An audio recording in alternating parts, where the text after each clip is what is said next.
Hello friends, welcome to Janvita creations. ಇವತ್ತಿನ design ಹಾಕೋದಕ್ಕೆ needle ಬಂದು 10 ತಗೊಂಡಿದ್ದೀನಿ. 6 ಎಳೆ ದಾರ ತೆಗೆದು ನಾಟ್ ಹಾಕೊಂಡಿದ್ದೀನಿ.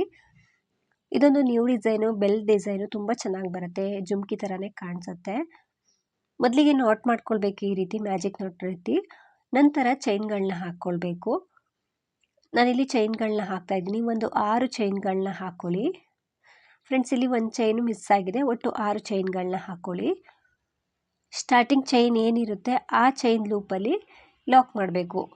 ನಮಗಿಲ್ಲಿ ಸ್ಟಾರ್ಟಿಂಗ್ ನಾಟ್ ಥರ ಇರುತ್ತಲ್ವ, ಅಲ್ಲಿ ನಾವು ಲಾಕ್ ಮಾಡೋದಕ್ಕೆ ಆಗೋದಿಲ್ಲ. ಅದ್ರ ಮೇಲೆ ಫಸ್ಟ್ ಚೈನ್ ಏನು ಹಾಕಿರ್ತೀವಿ ಅದರೊಳಗಡೆ ಸ್ಲಿಪ್ ನಾಟನ್ನು ಹಾಕ್ಕೊಳ್ತಾ ಇದ್ದೀನಿ. ಈ ರೀತಿ ಸ್ಲಿಪ್ ನಾಟನ್ನು ಹಾಕ್ಕೊಳ್ಬೇಕು. ಸ್ಲಿಪ್ ನಾಟನ್ನು ಹಾಕೊಂಡ್ಮೇಲೆ ಅಲ್ಲೊಂದು ಮಧ್ಯದಲ್ಲಿ ಹೋಲ್ ಕ್ರಿಯೇಟ್ ಆಗುತ್ತೆ, ಅದರೊಳಗಡೆ ವರ್ಕ್ ಮಾಡಬೇಕು. ಹಾಗಾಗಿ ನಾನು 3 ಚೈನ್ನ ಹಾಕ್ಕೊಂಡೆ. 3 ಚೈನ್ನ ಹಾಕಿದ ಮೇಲೆ ಸೂಜಿ ಮೇಲೆ ಥ್ರೆಡ್ಡನ್ನು ಸುತ್ತಕೊಂಡು ಆ ಹೋಲ್ ಗ್ಯಾಪಲ್ಲಿ ಹೋಗಿ ಥ್ರೆಡ್ಡನ್ನು ತಂದು ಡಬಲ್ ಕ್ರೋಶೆ ಕಂಬನ ಮಾಡ್ಕೊಳ್ತಾ ಇದ್ದೀನಿ. ಸೂಜಿ ಮೇಲೆ 3 ದಾರ ಇರುತ್ತೆ. 2 ಲೂಪಿಂದ ಒಂದು ಮತ್ತು 2 ಲೂಪಿಂದ ಒಂದು ಸಲ ಥ್ರೆಡ್ಡನ್ನು ಮೇಲೆ ಪಾಸ್ ಮಾಡಿಕೊಂಡ್ರೆ ಡಬಲ್ ಕ್ರೋಶೆ ಕಂಬ ಆಗುತ್ತೆ. ಮತ್ತು ಸೂಜಿ ಮೇಲೆ ಥ್ರೆಡ್ಡನ್ನು ಸುತ್ತಕೊಂಡು ಸೇಮ್ ಪ್ಲೇಸಲ್ಲೇ ಹೋಗಿ ಥ್ರೆಡ್ನ ತಂದು ಕಂಬನ ಮಾಡ್ಕೊಳ್ತಾ ಇದ್ದೀನಿ. ಕಂಬಗಳನ್ನ ಆದಷ್ಟು ನೀಟಾಗಿ ಹಾಕ್ಕೊಂಡ್ರೆ ಡಿಸೈನ್ ತುಂಬ ಚೆನ್ನಾಗಿ ಬರುತ್ತೆ. ಹಾಗೆಯೇ ಸ್ವಲ್ಪ ಬ್ಯಾಲೆನ್ಸ್ ಮಾಡಿ ಇಟ್ಕೊಳ್ಬೇಕು. ಆಲ್ರೆಡಿ ಸ್ಟಾರ್ಟಿಂಗ್ ಥ್ರೆಡ್ ಇರುತ್ತಲ್ವ, ಅದನ್ನು ಅದ್ರ ಜೊತೆಗೇ ಸೇರಿಸ್ಕೊಂಡಂಗೆ ಸ್ವಲ್ಪ ದೂರ ಕಂಬಗಳನ್ನ ಮಾಡ್ಕೊಂಡು ಬಂದು ನಂತರ ಈ ರೀತಿ ಹಿಂದೆ ತಳ್ಳಿದ್ರೆ ಆಮೇಲೆ ಥ್ರೆಡನ್ನು ಕಟ್ ಮಾಡ್ಕೊಳ್ಬೋದು. ಈ ರೀತಿ ಒಂದು ರೌಂಡ್ ಪೂರ್ತಿಯಾಗಿ ನಾವು ಡಬಲ್ ಕ್ರೋಶೆ ಕಂಬಗಳನ್ನ ಮಾಡಬೇಕು. ಒಂದು 4 ಕಂಬ ಮಾಡೋವರೆಗೂ ನಿಮಗೆ ಅದು ಗ್ರಿಪ್ ಸಿಗ್ತಿರೋದಿಲ್ಲ, ನೋಡಿಕೊಂಡು ಹಾಕ್ಕೊಳ್ಳಿ. ನಂತರ ಆರಾಮಾಗಿ ಅದ್ರ ಹೋಲ್ ಗ್ಯಾಪಲ್ಲಿ ಏನು 6 ಚೈನ್ ಹೋಲ್ ಗ್ಯಾಪ್ ಇರುತ್ತೆ ಅದರೊಳಗಡೆ ಕಂಬಗಳನ್ನ ನೀಟಾಗಿ ಹಾಕ್ಕೊಂಡ್ರೆ ಫಸ್ಟ್ ಸ್ಟೆಪ್ಪು ಕಂಪ್ಲೀಟ್ ಆಗುತ್ತೆ. ನಾನು ಪೂರ್ತಿಯಾಗಿ ಡಬಲ್ ಕ್ರೋಶೆ ಕಂಬನ ಮಾಡ್ಕೊಂಡು ಬಂದಿದ್ದೀನಿ. ಇಲ್ಲಿ ನಾನು 12 ಡಬಲ್ ಕ್ರೋಶೆ ಕಂಬಗಳನ್ನ ಮಾಡಿ ಸ್ಟಾರ್ಟಿಂಗ್ ಇಲ್ಲಿ ಫಸ್ಟ್ ಕಂಬ ಏನಿರುತ್ತೆ ಕಂಬದ ಮೇಲೆ ಹೋಲ್ ಗ್ಯಾಪ್ ಇರುತ್ತೆ ಅದರೊಳಗಡೆ ಸ್ಲಿಪ್ ನಾಟನ್ನು ಹಾಕ್ಕೊಳ್ತೀನಿ. ಸ್ಲಿಪ್ ನಾಟನ್ನಾದರೂ ಹಾಕ್ಕೊಳ್ಬೋದು, ಸಿಂಗಲ್ ಕ್ರೋಶನಾದರೂ ಹಾಕ್ಕೊಳ್ಬೋದು. ಸ್ಲಿಪ್ ನಾಟನ್ನು ಹಾಕಿದ್ರೆ ಇನ್ನೂ ಚೆನ್ನಾಗಿ ಫಿನಿಶಿಂಗ್ ಬರುತ್ತೆ ಅಂತ ಫಸ್ಟ್ ಕಂಬದ ಮೇಲೆ ಹೋಲ್ ಇರುತ್ತೆ ಅದರೊಳಗಡೆ ಸ್ಲಿಪ್ ನಾಟನ್ನು ಹಾಕ್ಕೊಂಡು ಚೈನನ್ನು ಹಾಕ್ಕೊಳ್ತಾ ಇದ್ದೀನಿ. 2 ಚೈನ್ಗಳನ್ನ ಹಾಕ್ಕೊಂಡಿದ್ದೀನಿ. ಸೂಜಿ ಮೇಲೆ ಥ್ರೆಡನ್ನು ಸುತ್ತಕೊಂಡು ಫಸ್ಟ್ ಹೋಲ್ ಗ್ಯಾಪಲ್ಲಿ ನಿಡಲ್ನ ಹಾಕಿ ಥ್ರೆಡ್ನ ತಂದು ಸ್ಟಾರ್ಟಿಂಗ್ 3 ಲೂಪ್ ಇರುತ್ತೆ, ನಿಡಲ್ ಮೇಲೆ ಇಟ್ಕೊಳ್ಬೇಕು. ಮತ್ತು ಸೂಜಿ ಮೇಲೆ ಥ್ರೆಡನ್ನು ಸುತ್ತಕೊಳ್ತೀನಿ. ಮತ್ತು ಅದೇ ಪ್ಲೇಸಲ್ಲಿ ಹೋಗಿ ಥ್ರೆಡನ್ನು ತಂದು ಸೂಜಿ ಮೇಲೆ ಇಟ್ಕೊಳ್ತೀನಿ. ಮತ್ತು ಸೂಜಿ ಮೇಲೆ ಥ್ರೆಡನ್ನು ಸುತ್ತಕೊಳ್ತೀನಿ. ಮತ್ತು ಅದೇ ಪ್ಲೇಸಲ್ಲಿ ಹೋಗಿ ಥ್ರೆಡನ್ನು ತಂದು ನಿಡಲ್ ಮೇಲೆ ಇಟ್ಕೊಳ್ತೀನಿ. ಒಟ್ಟು 7 ಲೂಪ್ಗಳಿರುತ್ತೆ, 3 ಬಾರಿ ಮಾಡಬೇಕು. ಒಟ್ಟಿಗೆ ಸೇರಿಸಿ ಅಷ್ಟು ಲೂಪನ್ನು ನಾವು ಲಾಕ್ ಮಾಡಬೇಕು. ಲಾಕ್ ಆದಮೇಲೆ ಮತ್ತೆ ಸೂಜಿ ಮೇಲೆ ಥ್ರೆಡನ್ನು ಸುತ್ತಕೊಳ್ತೀನಿ. ನೆಕ್ಸ್ಟ್ ಕಂಬದ ಮೇಲೆ ಹೋಲ್ ಇರುತ್ತಲ್ವ ಅದರೊಳಗಡೆ ಹೋಗಿ ಥ್ರೆಡ್ನ ತಂದು ನಿಡಲ್ ಮೇಲೆ ಇಟ್ಕೊಂಡೆ. 1 ಬಾರಿ ಆಯಿತು. 2ನೇ ಸಲ ಸೇಮ್ ಪ್ಲೇಸಲ್ಲಿ ಹೋಗಿ ಥ್ರೆಡ್ನ ತಂದು ನಿಡಲ್ ಮೇಲೆ ಇಟ್ಕೊಂಡೆ. 3ನೇ ಸಲನೂ ಕೂಡ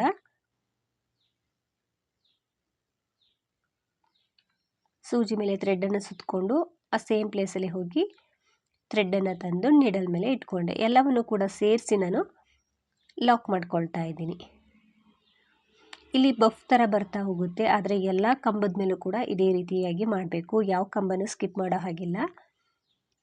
ಸೂಜಿ ಮೇಲೆ ಥ್ರೆಡನ್ನು ಸುತ್ತಕೊಂಡೋಗಿ 3ನೇ ಕಂಬದ ಮೇಲೆ ಹೋಗಿ ಥ್ರೆಡ್ನ ತರ್ತಾ ಇದ್ದೀನಿ. ಮತ್ತೆ ಒಂದು ಸಲ ಸೂಜಿ ಮೇಲೆ ಥ್ರೆಡನ್ನು ಸುತ್ತಕೊಂಡು ಥ್ರೆಡನ್ನು ತರಬೇಕು. ಒಟ್ಟು 3 ಬಾರಿ ಮಾಡಬೇಕು. ಅದಾದಮೇಲೆ ಎಲ್ಲವನ್ನು ಕೂಡ ಸೇರಿಸ್ಕೊಂಡು ಲಾಕ್ ಮಾಡಬೇಕು.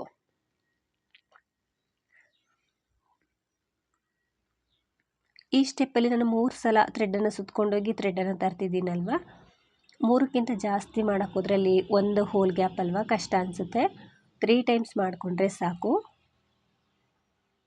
ನಮಗೆ ಬಫ್ ಥರ ಬರ್ತಾ ಹೋಗುತ್ತೆ. ಇಲ್ಲಿ ಒಂದು ರೌಂಡ್ ಪೂರ್ತಿ ಅಂದರೆ 12 ಕಂಬದ ಮೇಲೂ ಕೂಡ ಇದೇ ರೀತಿಯಾಗಿ ಮಾಡ್ಕೊಳ್ಬೇಕು. ಆವಾಗ ಅದು ಫೋಲ್ಡ್ ಆಗ್ತಾ ಬರ್ತಿರುತ್ತೆ. ಸೊ ಒಂದು ರೌಂಡ್ ಹಾಕ್ಕೊಂಡು ಬಂದೆ. ಬಂದಿದ್ದೀನಿ, ನೋಡ್ತಿರ್ಬೋದು. ಈ ರೀತಿ ಬಫ್ ಥರ ಬರ್ತಾ ಹೋಗುತ್ತೆ. ಈ ಸ್ಟಾರ್ಟಿಂಗ್ ಕಂಬದ ಮೇಲೆ ಲಾಕ್ ಮಾಡ್ತಾ ಇದ್ದೀನಿ. ಅಂದರೆ ಸ್ಟಾರ್ಟಿಂಗ್ ಏನು ನಾವು 2 ಚೈನ್ ಹಾಕಿರ್ತೀವಿ ಅದ್ರ ಮೇಲೆ ಒಂದು ಸ್ಲಿಪ್ ನಾಟನ್ನು ಹಾಕ್ಕೊಳ್ಬೇಕು. ಆವಾಗ ಸೆಕೆಂಡ್ ರೌಂಡ್ ಕಂಪ್ಲೀಟ್ ಆಗುತ್ತೆ.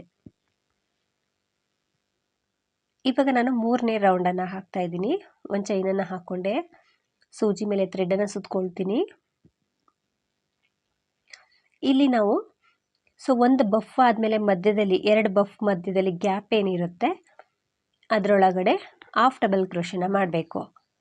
ಅದರೊಳಗಡೆ ಹೋಗಿ ಥ್ರೆಡ್ನ ತಂದಾಗ ಸೂಜಿ ಮೇಲೆ 3 ದಾರ ಇರುತ್ತೆ, ಒಟ್ಟಿಗೆ ಸೇರಿಸಿ ಲಾಕ್ ಮಾಡಿದ್ರೆ ಹಾಫ್ ಡಬಲ್ ಕ್ರೋಶ ಆಗುತ್ತೆ. ಮತ್ತೆ ಸೂಜಿ ಮೇಲೆ ಥ್ರೆಡನ್ನು ಸುತ್ತಕೊಂಡೆ 2 ಬಫ್ಗಳ ಮಧ್ಯದಲ್ಲಿ ಹೋಗಿ ಥ್ರೆಡ್ನ ತಂದು ಹಾಫ್ ಡಬಲ್ ಕ್ರೋಶನ ಮಾಡ್ತಾ ಇದ್ದೀನಿ. ಮತ್ತೆ ನಾನು ಸೂಜಿ ಮೇಲೆ ಥ್ರೆಡನ್ನು ಸುತ್ತಕೊಂಡು ನೆಕ್ಸ್ಟ್ 2 ಬಫ್ಗಳ ಮಧ್ಯದಲ್ಲಿ ಹಾಫ್ ಡಬಲ್ ಕ್ರೋಶನ ಮಾಡ್ತಾ ಇದ್ದೀನಿ. ಈ ಸ್ಟೆಪ್ ತುಂಬ ಈಸಿ ಇದೆ. 2 ಬಫ್ಗಳ ಮಧ್ಯದಲ್ಲಿ ಗ್ಯಾಪ್ ಏನಿರುತ್ತೆ ಅಲ್ಲಿ ನಾವು ಯಾವುದೇ ಚೈನನ್ನು ಹಾಕಿರೋದಿಲ್ಲ, ಬರೀ ಬಫ್ ಮಧ್ಯದಲ್ಲಿ ಗ್ಯಾಪ್ ಇರುತ್ತೆ. 2 ಬಫ್ಗಳ ಮಧ್ಯದಲ್ಲಿ ಗ್ಯಾಪ್ ಇರುತ್ತೆ. ಆ ಗ್ಯಾಪಲ್ಲಿ ಹಾಫ್ ಡಬಲ್ ಕ್ರೋಶ ಮಾಡೋದಷ್ಟೇ. ಈ ರೀತಿ ಮಾಡಿದಾಗ ಈ ಏನು ಮೇಲೆ ಆರ್ಚ್ ಏನಿದೆ ಅದು ಪೂರ್ತಿಯಾಗಿ ಫೋಲ್ಡ್ ಆಗ್ತಾ ಬರ್ತಿರುತ್ತೆ. ಹಾಫ್ ಡಬಲ್ ಕ್ರೋಶ ಬದಲು ಸಿಂಗಲ್ ಕ್ರೋಶನ ಮಾಡ್ಕೊಳ್ಬೋದು. ನಾನಿಲ್ಲಿ ಹಾಫ್ ಡಬಲ್ ಕ್ರೋಶನ ಮಾಡ್ಕೊಳ್ತಾ ಇದ್ದೀನಿ. ಒಂದು ರೌಂಡ್ ಪೂರ್ತಿಯಾಗಿ ನಾವು ಹಾಫ್ ಡಬಲ್ ಕ್ರೋಶ ಮಾಡ್ತಾ ಬರಬೇಕು. ತುಂಬ ಕ್ಯೂಟಾಗಿ ಚೆನ್ನಾಗಿ ಬರುತ್ತೆ ಫ್ರೆಂಡ್ಸ್ ಡಿಸೈನು. ನೆಕ್ಸ್ಟ್ 2 ಬಫ್ಗಳ ಮಧ್ಯದಲ್ಲಿ ಹಾಫ್ ಡಬಲ್ ಕ್ರೋಶ. ತುಂಬ ಲೂಸಾಗಿ ಹಾಕ್ಕೊಳ್ಬೇಡಿ, ಮೀಡಿಯಮ್ ಆಗಿ ಟೈಟಾಗಿ ಹಾಕ್ಕೊಳ್ಳಿ. ಎಲ್ಲ 2 ಬಫ್ಗಳ ಮಧ್ಯದಲ್ಲೂ ಕೂಡ ಹಾಫ್ ಡಬಲ್ ಕ್ರೋಶ. ಸೂಜಿ ಮೇಲೆ ಥ್ರೆಡನ್ನು ಸುತ್ತಕೊಳ್ಬೇಕು, 2 ಬಫ್ ಮಧ್ಯದಲ್ಲಿ ಹೋಗಿ ಥ್ರೆಡ್ನ ತಂದು ಹಾಫ್ ಡಬಲ್ ಕ್ರೋಶ. ಒಂದು ಬೆರಳನ್ನು ಅದರೊಳಗಡೆ ಹಾಕ್ಕೊಂಡು ಈ ರೀತಿ ಸ್ವಲ್ಪ ಗ್ರಿಪ್ಪಲ್ಲಿ ಇಟ್ಕೊಂಡೆ ಹಾಫ್ ಡಬಲ್ ಕ್ರೋಶನ ಮಾಡಬೇಕು.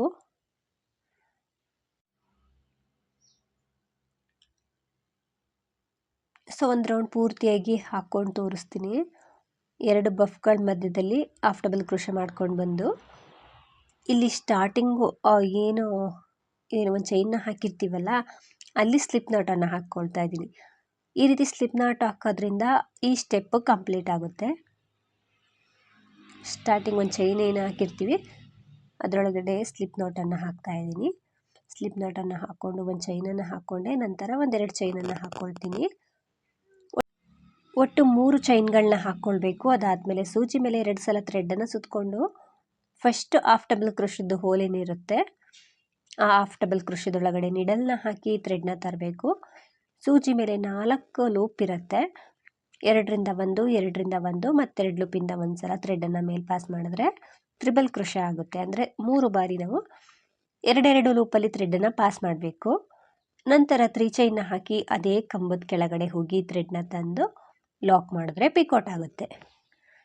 ಮತ್ತೆ ಸೂಜಿ ಮೇಲೆ ಥ್ರೆಡನ್ನು ಸುತ್ತಕೊಂಡೆ 2ನೇ ಹಾಫ್ ಡಬಲ್ ಕ್ರೋಶದೊಳಗಡೆ ನಿಡಲ್ನ ಹಾಕಿ ಥ್ರೆಡ್ನ ತಂದು ತ್ರಿಬಲ್ ಕ್ರೋಶ ಕಂಬನ ಮಾಡ್ತಾ ಇದ್ದೀನಿ. ಸೂಜಿ ಮೇಲೆ 2 ಸಲ ಥ್ರೆಡನ್ನು ಸುತ್ತಕೊಂಡೆ ನಾವು ನಿಡಲ್ನ ಹಾಕಬೇಕು. ನಿಡಲ್ನ ಹಾಕಿ ಥ್ರೆಡ್ನ ತಂದು ತ್ರಿಬಲ್ ಕ್ರೋಶ ಕಂಬ. ತ್ರಿಬಲ್ ಕ್ರೋಶ ಕಂಬ ಆದಮೇಲೆ 3 ಚೈನ್, ನಂತರ ಅದೇ ಕಂಬಕ್ಕೆ ಲಾಕ್ ಮಾಡಬೇಕು. ಈ ಸ್ಟೆಪ್ಪಲ್ಲಿ ತ್ರಿಬಲ್ ಕ್ರೋಶ ಕಂಬ ಮಾಡ್ತಾ ಪಿಕೋಟ್ನ ಮಾಡ್ತಾ ಹೋಗೋದಷ್ಟೇ. ಒಂದು ಹಾಫ್ ಡಬಲ್ ಕ್ರೋಶಕ್ಕೆ ಒಂದೇ ಪಿಕೋಟ್ ಬರೋದು.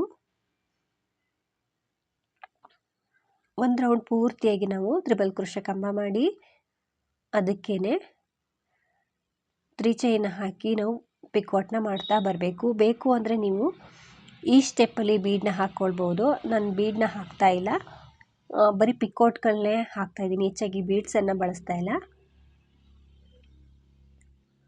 ಈ ರೀತಿ ಪಿಕೋಟ್ ಮಾಡ್ತಿರೋದ್ರಿಂದ ಬೀಡನ್ನ ಹಾಕೋ ಅವಶ್ಯಕತೆ ಇರೋದಿಲ್ಲ. ಈ ಪ್ಲೇನ್ ಈ ಬೆಲ್ ಡಿಸೈನ್ ತುಂಬ ಚೆನ್ನಾಗಿ ಬಂದಿರುತ್ತೆ. ಬೇಕು ಅಂದರೆ ನೀವು ಬೀಡ್ಗಳನ್ನ ಅಂದರೆ ಸ್ಮಾಲ್ ಮಣಿಗಳನ್ನ ಹಾಕ್ಕೊಳ್ಬೋದು. ಎಲ್ಲ ಹಾಫ್ ಡಬಲ್ ಕ್ರೋಶದ ಮೇಲೂ ಕೂಡ ನಾವು ಕಂಬನ ಮಾಡಲೇಬೇಕು. ಒಂದೊಂದು ಹಾಫ್ ಡಬಲ್ ಕ್ರೋಶಕ್ಕೆ 2 ಮಾಡಿದ್ರೆ ಫಿನಿಶಿಂಗ್ ಚೆನ್ನಾಗಿ ಬರೋದಿಲ್ಲ. ಒಂದು ಹಾಫ್ ಡಬಲ್ ಕ್ರೋಶಕ್ಕೆ ಒಂದೇ ಕಂಬನ ಮಾಡಬೇಕಾಗುತ್ತೆ. ಪೂರ್ತಿ ಹಾಕಿ ತೋರಿಸ್ತೀನಿ ಹೇಗೆ ಕಾಣಿಸುತ್ತೆ ಅಂತ. ಈ ರೀತಿ ಮಾಡಬೇಕಿದ್ರೆ ಅದರೊಳಗಡೆ ನಾವು ಒಂದು ಬೆರಳನ್ನು ಹಾಕ್ಕೊಂಡೇ ಪಿಕೋಟ್ನ ಮಾಡ್ತಾ ಬರಬೇಕು. ಸೊ ಒಂದು ರೌಂಡ್ ಹಾಕ್ಕೊಂಡು ಬಂದಿದ್ದೀನಿ, ನೋಡ್ತಿರ್ಬೋದು ಎಷ್ಟು ಚೆನ್ನಾಗಿ ಬಂದಿದೆ ಅಂತ. ಸ್ಟಾರ್ಟಿಂಗ್ ಇಲ್ಲಿ 3 ಚೈನ್ದು 3ನೇ ಚೈನ್ ಹತ್ರ ಗ್ಯಾಪ್ ಇರುತ್ತೆ, ಒಂಚೂರು ಹೋಲ್ ಇರುತ್ತೆ, ಅದರೊಳಗಡೆ ಸ್ಲಿಪ್ ನೋಟನ್ನು ಹಾಕಿ ಒಂದೆರಡು ಚೈನನ್ನು ಹಾಕಿ ಥ್ರೆಡನ್ನು ಕಟ್ ಮಾಡ್ಕೊಳ್ಬೇಕು. ಥ್ರೆಡನ್ನು ಕಟ್ ಮಾಡಿ ನೀಡಲ್ಲ ನಮ್ಮ ಸೈಜ್ ಎಳ್ಕೊಂಡ್ರೆ ಟೈಟಾಗಿ ಕೂರುತ್ತೆ. ನಂತರ ಇದನ್ನು ಒಳಗಡೆ ಸ್ವಲ್ಪ ಗಮ್ ಹಾಕಿ ನೀಟಾಗಿ ಅಂಟಿಸ್ಕೊಳ್ಬೇಕು. ಈ ರೀತಿ ಬೆಲ್ ಡಿಸೈನ್ ಬರುತ್ತೆ.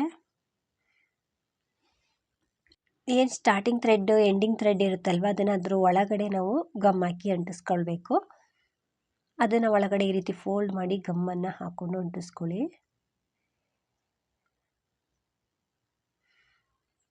ಮತ್ತು ಸ್ಟಾರ್ಟಿಂಗ್ ಥ್ರೆಡ್ ಇರುತ್ತಲ್ವ, ಅದನ್ನು ಕೂಡ ನಾವು ಅಂಟಿಸ್ಕೊಳ್ಬೇಕಾಗುತ್ತೆ.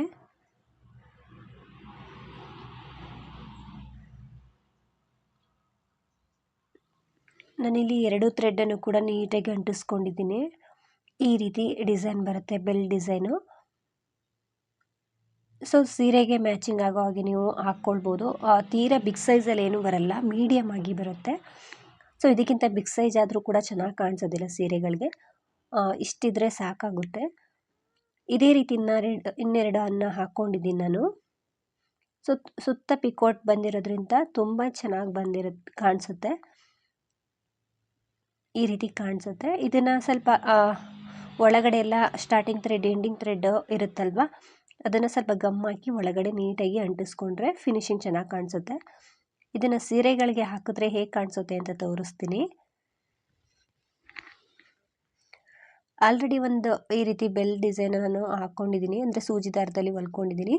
ಒಂದು 3 ಫಿಂಗರಷ್ಟು ಗ್ಯಾಪ್ ಕೊಟ್ಟು ಸೂಜಿಗೆ 2 ಎಳೆ ದಾರ ಹಾಕ್ಕೊಂಡು ಕಾಟನ್ ದಾರನ ಗಂಟು ಹಾಕ್ಕೊಂಡಿದ್ದೀನಿ ಹಿಂದೆ.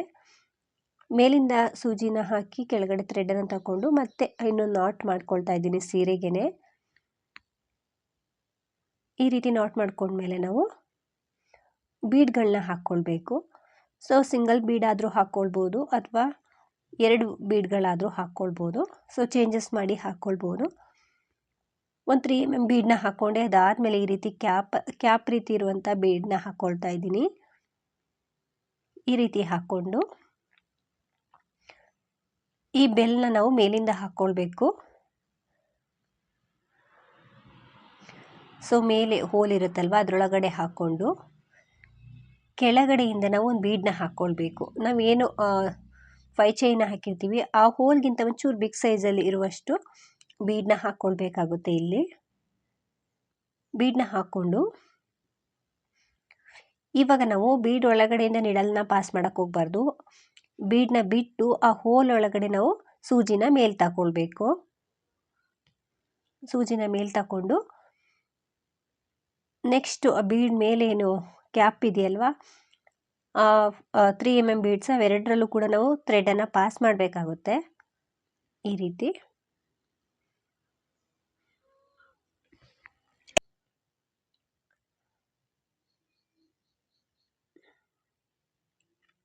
ಅವೆರಡು ಮಣಿಗಳಲ್ಲೂ ಕೂಡ ನಾವು ಥ್ರೆಡನ್ನು ಮೇಲೆ ಪಾಸ್ ಮಾಡಿಕೊಂಡು ನಿಡಲ್ನ ಹಿಂದೆ ತಗೊಂಡೋಗಿ ಹಿಂದೆ ನಾಟ್ ಮಾಡ್ಕೊಳ್ಬೇಕು. ಈ ರೀತಿ ಬರುತ್ತೆ. ಸೊ ನಾರ್ಮಲ್ ಬೀಡ್ನಾದರೂ ಹಾಕ್ಕೊಳ್ಬೋದು ಅಥವಾ ಆ ಕ್ಯಾಪ್ ಇದೆಯಲ್ವ ಆ ರೀತಿದು ಹಾಕ್ಕೊಂಡ್ರೆ ಇನ್ನೂ ತುಂಬ ಚೆನ್ನಾಗಿ ಕಾಣಿಸುತ್ತೆ. ನಂತರ ಒಂದೆರಡು ಸುತ್ತು ಈ ರೀತಿ ದಾರನ ಸುತ್ತಿ ಥ್ರೆಡನ್ನು ಹೇಳ್ಕೊಳ್ತಾ ಇದ್ದೀನಿ.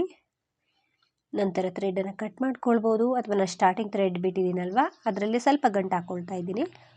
ಗಂಟಾಕಿ ಎಕ್ಸ್ಟ್ರಾ ಥ್ರೆಡನ್ನು ಕಟ್ ಮಾಡ್ಕೊಳ್ತಾ ಇದ್ದೀನಿ. ಈ ರೀತಿ ನಾನು ಅಟ್ಯಾಚ್ ಮಾಡ್ಕೊಂಡಿದ್ದೀನಿ. ಸೊ ನಿಮ್ಗೆ ಹೇಗೆ ಇಷ್ಟನೋ ಆ ರೀತಿ ಬೀಡ್ಸ್ಗಳನ್ನ ಹಾಕ್ಕೊಂಡು ಅಟ್ಯಾಚ್ ಮಾಡ್ಕೊಳ್ಬೋದು.